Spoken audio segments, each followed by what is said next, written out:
I'm alive! I'm alive! Yeah? Yeah? Oh, yeah! Hey, Christine! You're here too! I love you! I know. Dad, what's happening? Honey, the power works! It's coming, it goes on and off whenever we want! We've got clean water! Oh, that's great, look at that! Ooh, I bet I know what this does! Rain down the glorious water! Ah, shoes. Oh, what do we got here, guys? Food. I love food. A big food? You gonna have work? This is awesome. Look, listen here. Feed the what? Jack, be careful! Oh, I have a car. This is great. Did you guys see this? Yeah, you have a car! A car! And don't forget your coffee. You're the best.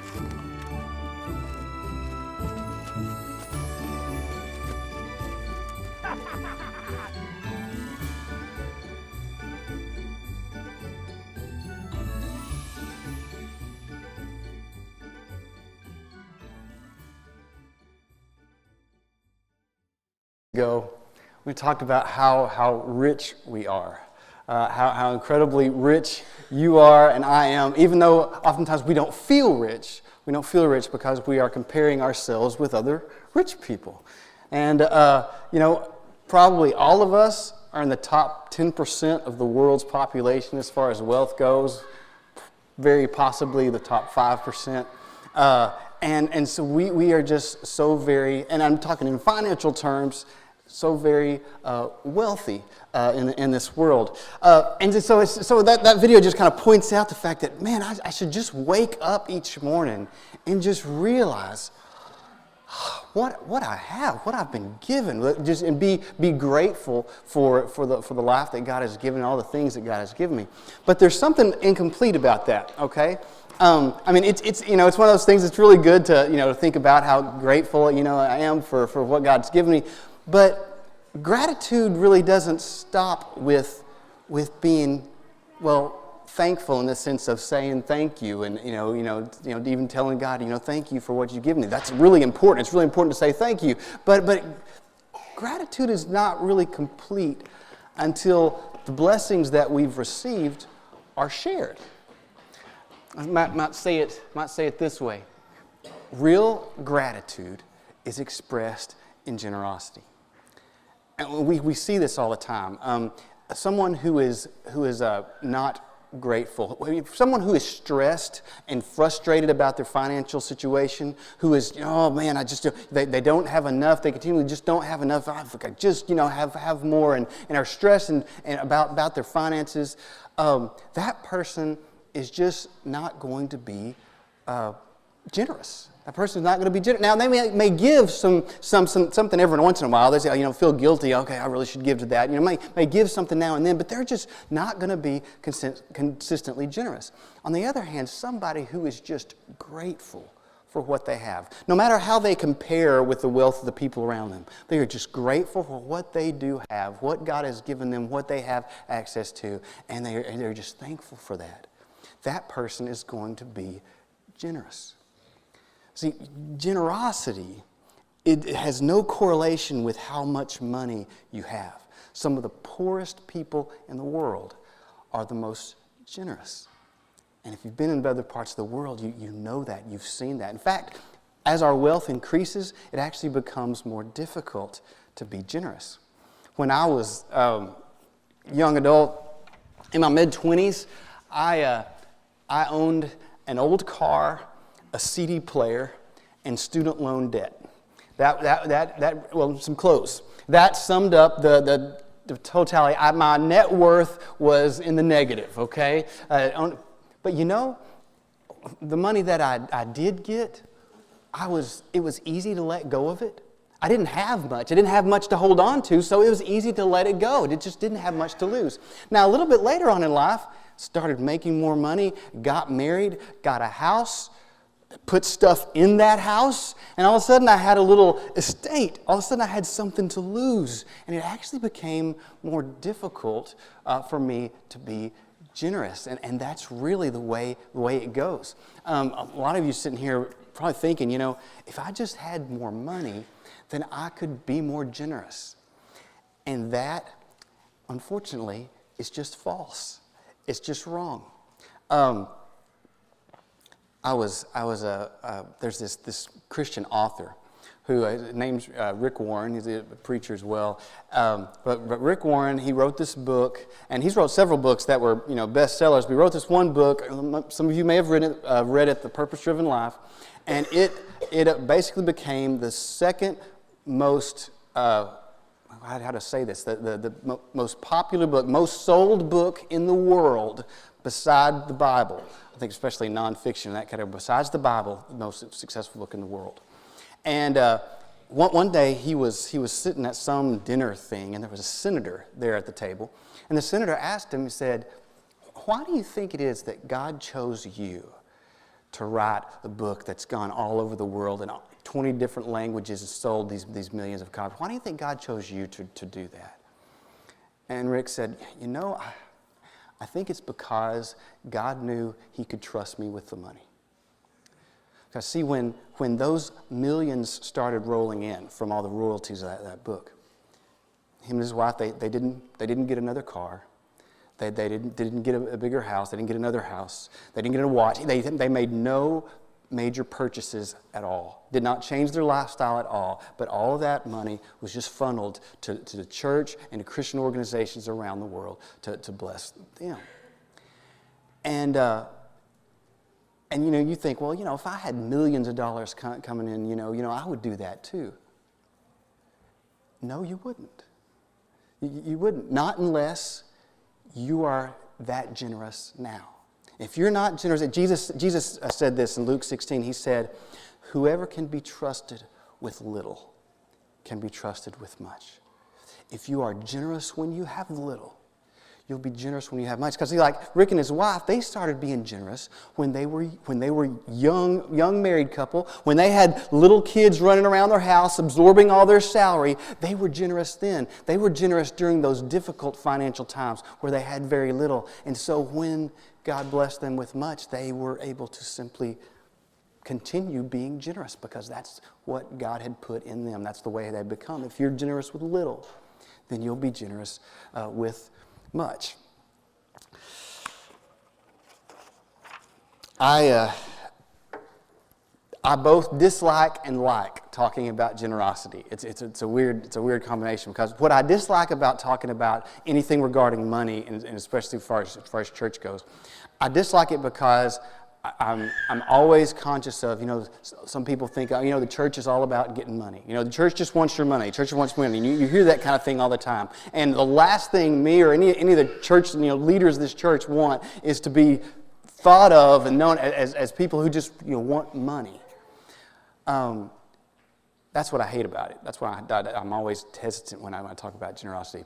What I love about it is that talking about generosity actually puts flesh on so many of the principles that we talk about at other times than that are in the Bible. The Bible talks tons about love, about loving the poor, about loving the church, about loving people outside who don't know Jesus. Just all that love.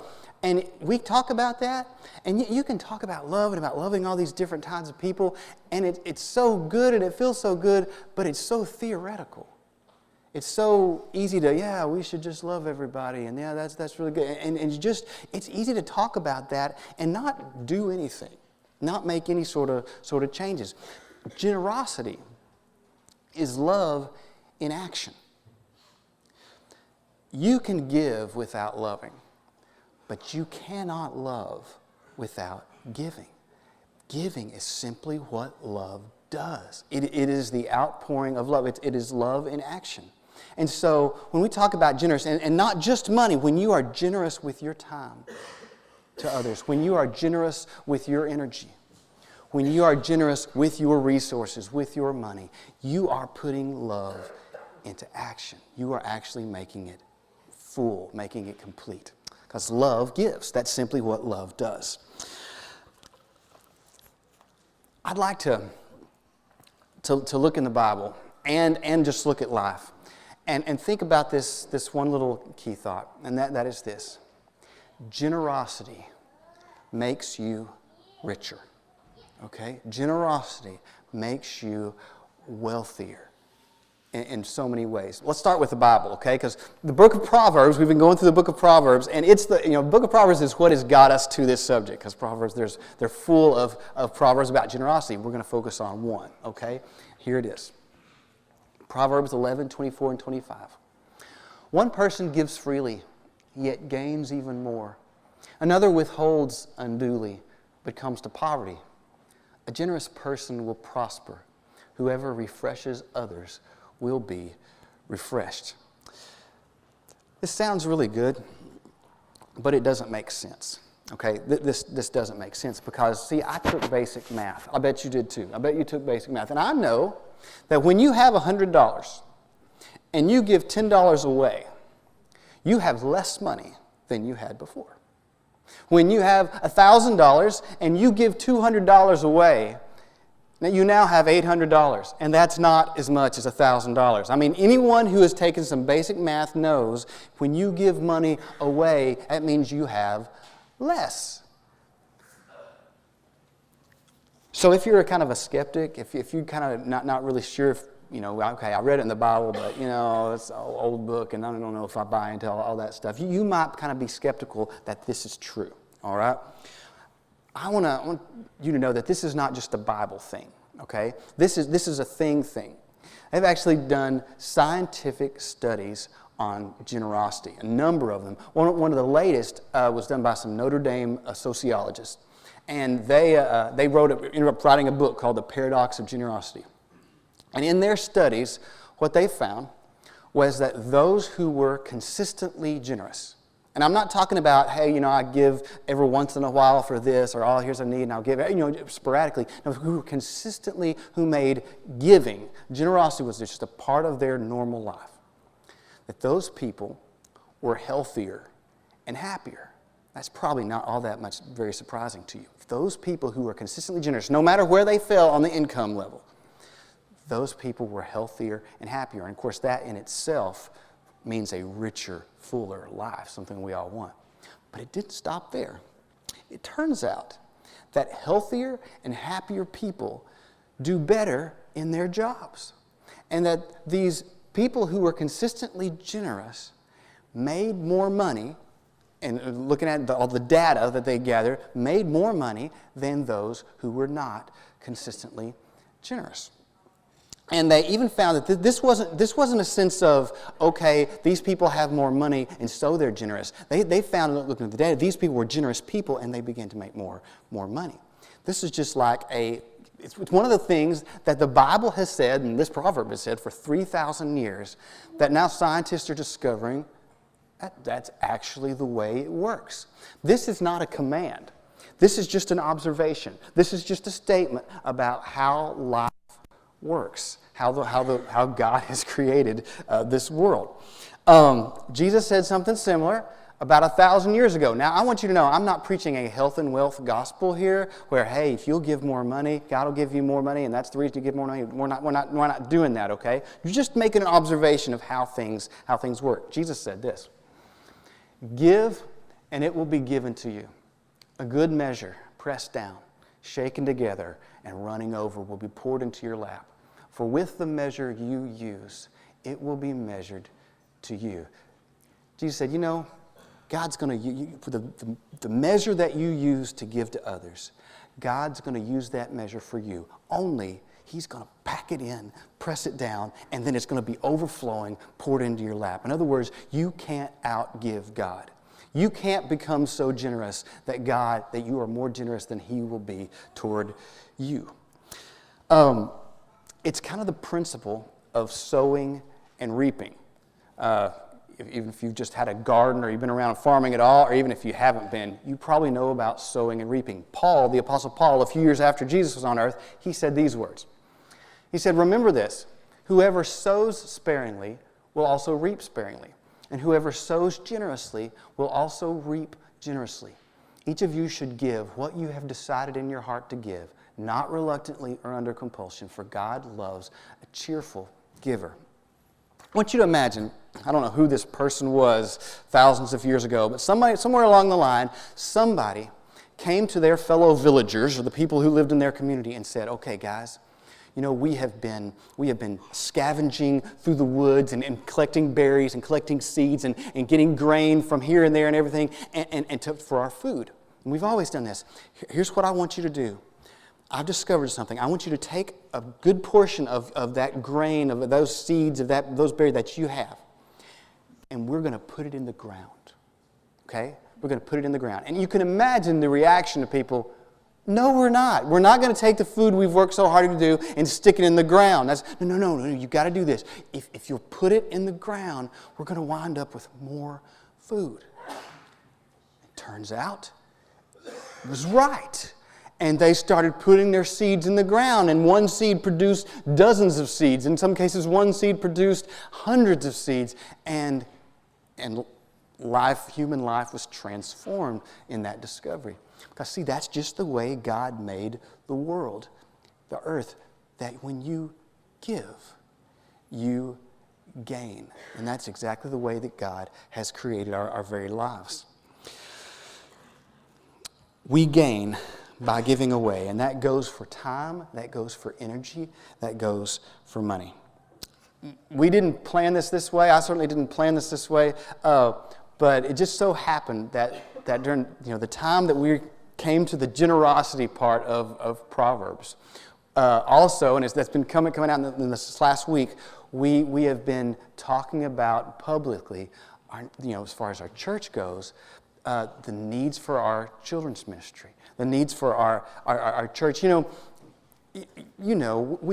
are organized extremely loosely in this church. I'm a part-time guy, I have a regular job, and we really don't have staff to speak of, okay? So once you get 150 people or so like we are, it's just, things fall through the cracks. Everything, we just, it would work with 40 people, but it doesn't work very well with 150. It's just one of those just realities. And so we've been talking about, the elders have been talking for a long time, wrestling with the idea that, we really need more staff. But the reality was, we don't have money for that. There's no money in the coffers for that kind of thing. We give enough as a church body to simply get by with what we have right now, with what we do for now, and really nothing extra beyond that. They say that American Christians in general, this is American Christians in general, give like a maximum of 2 to 3% to their church. And that's probably about where we sit. That's probably where we're at. And as I was, about 3 weeks ago, as I was kind of shaping the next few lessons in my mind, I wasn't thinking these words, but looking back on it, I realized I was kind of thinking this, okay? I was thinking, if all of our church family, if we gave, percentage-wise, something in the vicinity of what I give, of what my family gives, that it would just transform what we were able to do as a church. How we'd be able to afford things, how we'd be able to just affect our community and affect our world. It would just change everything. And so I was, I wasn't thinking these in words, but looking back on it, I know I was thinking that if we could just give like I give right now, boy, that would just change everything. And of course, that is probably true, but I don't say that to brag. I'm not saying it to brag at all, because you guys know, the ones that you hear me that when I am weak at something, I tell you, okay, that I'm just poor at doing this. But giving is just something that was sort of ingrained in me through my growing up life. It just kind of was always a part. Sometimes when I talk about my church growing up, or things I learned in my family, sometimes I learned a lot of things that now I don't think are correct. You've had that experience too, I'm sure. You grow up, I wasn't taught the right thing. I have that, but here's something. My church and my family especially, but also my church, they taught me how to give. They taught me and showed me, as I learned the Bible, in the Old Testament, how God had the Israelites. He said, I want you to give 10% of all that you make to the temple, which was their church, And then God asked them to give on top of that, just to the poor and voluntary things, other ways to help, to give. I mean, He taught them to give. Now, I also learned that in the New Testament, when Jesus came along, Jesus didn't put a percentage on it. Jesus didn't say, give 10%, and then on top. Jesus didn't. He wanted every bit of our giving to be voluntary. He wanted it all to be voluntary. And so I was taught that, and I saw that Jesus, He didn't want His followers to be less generous than the Israelites. He wanted His followers to be more generous than the Israelites. He wanted us to grow from that. And so as a kid, I was just ingrained in me that, hey, 10% is sort of a starting point. I want to give at least 10%, and then on top of that with other needs I can. So as a teenager with a part-time job, it just was automatically to me that, okay, I give at least 10%, maybe more, to my church and to other things. That was just what I did. And when I was in my 20s and I was making $200 a week, I mean, there were times when I was really frustrated that I didn't have enough money to get the things that I wanted to get, but it just never occurred to me to give less. That just wasn't a part. I mean, that was just ingrained in me to give. And so when I say a few weeks ago, I was thinking if I could just get you to give like me, it's just because of something that was ingrained in me, something that was taught well to me growing up. And I think it's just been a part of me. But I say that happened 3 weeks ago because something happened about 2.5 weeks ago that made me realize that I have a lot farther to go in this area than I realized, than I knew, that I even understood. And God sends us these learning moments, these times when things happen that just kind of change the way we see things, and that happened to me. I was at work, and I happened to be, this doesn't happen very often, but I was doing sort of a mindless computer task. I was just having to do these things on the computer. Didn't take a lot of brain work. And so I thought, I'll just put on, I was thinking about generosity, and I kind of knew Rick Warren's story, so I'm just going to see what he says about giving. And so I put on this little YouTube deal, and it was playing while I was working. And he said, he said, there are two ways to give. You can give by reason, or you can give by revelation. And what he meant was this. Giving by reason is when you sit down with your calculator and you figure out what you can give that will be reasonable. Okay, that's reasonable. I could give that and, not, curb my lifestyle too much. I could give that and I wouldn't feel it too badly. I could, this is reasonable. Here's a reasonable amount to give, and I'll give that, and we'll go that way. And he said, anybody can give by reason. Non-Christians can give by reason just as easily as Christians can give by reason. He said the other way to give is by revelation. And what he meant was this. When I realized, hey, I want to give towards something, towards someone, toward whatever cause there is, he said, I go to God, say, God, what is it that you would have me give? All my money is yours, and how do you want me to honor you with this money? How much should I give toward this? And to just through prayer, through talking to God, through trying to seeking God's wisdom, maybe talking to a loved one, and just figure out, hey, how much, God, do you want me to give? And then to step out on faith and to give that. And he said, he was like, for me, often that was just a way more than I would have thought, than I would have come up with myself. But, okay, God, I step out on faith and I want to give that. And when I heard that, I realized that most of my giving is by reason. I've learned how to live on a certain percentage of my income and give the rest of it very, very comfortably, very easily. It's not difficult for me because I'm just used to that. It's reasonable. But it actually scares me a little bit to just think of just going to God and saying, okay, God, I'm going to give whatever it is that you want me to give, and I'm going to trust you in that and go with it. That when I heard that, there was something in me that tightened up just a little bit because there was that boy, can I do that? But I realize, I know that I can't. I know I can trust God. Because see, that takes faith. That takes faith to say, to go to God and to step out and say, man, that's more than I would have come up with. But boy, that takes faith. That takes a relationship with God. That takes really trusting Him. And I look back and I see those times when I did that. When I stepped out in faith, He always came through. He never let me go.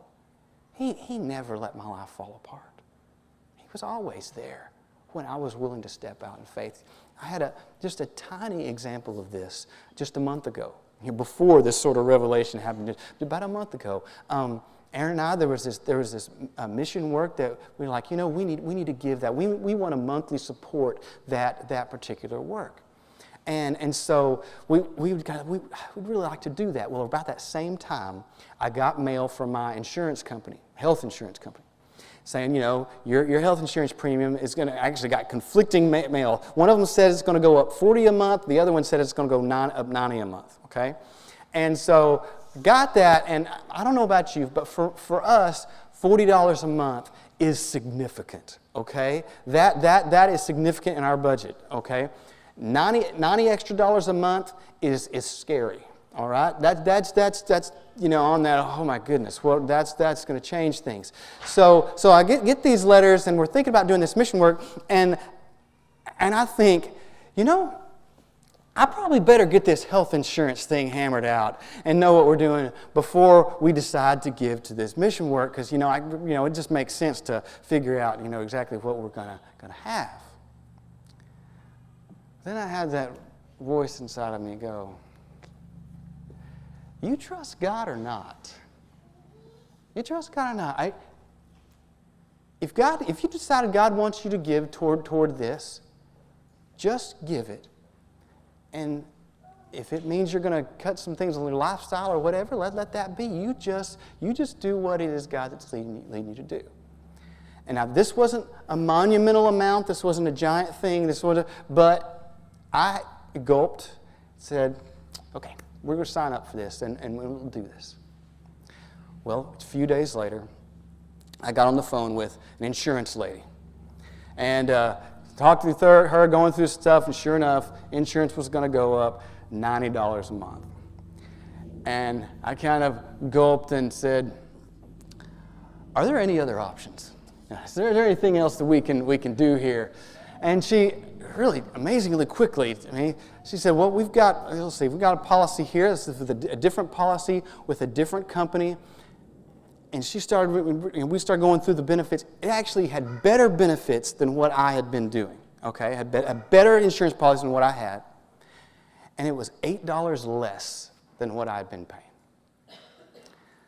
So I think I'll take that one. I got off the phone. It's like, God,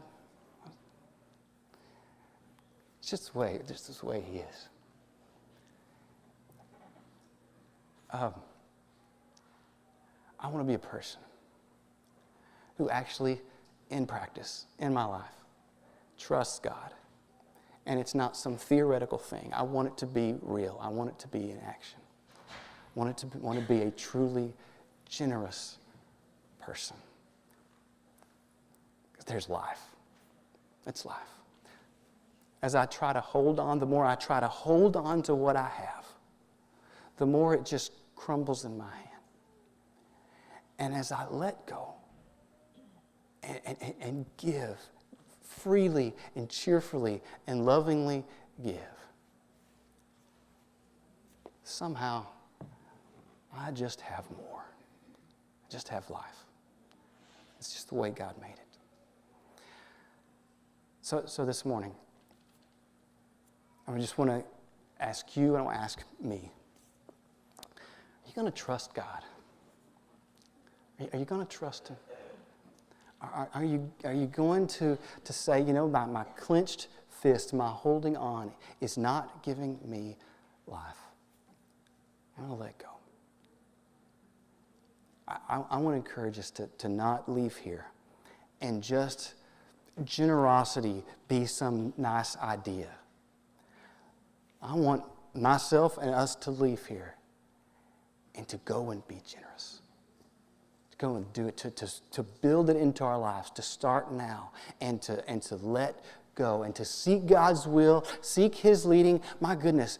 I mean, I realize a lot of you going, well, how do you go to God in prayer and Him give you that you have to have some sort of relationship with God to do that. So I want to ask you to start stepping out. Because as you step out in faith, your relationship with God grows. As you step out, that trust grows. As you step out and God meets you there, that's where that relationship really goes somewhere. But we actually have to put some flesh on it. We actually have to trust Him. We actually have to go and do it.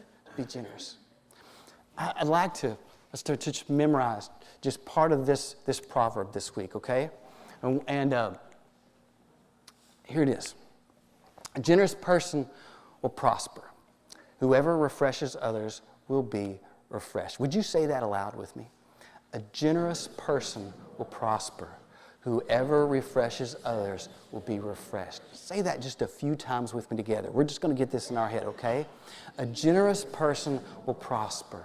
Whoever refreshes others will be refreshed.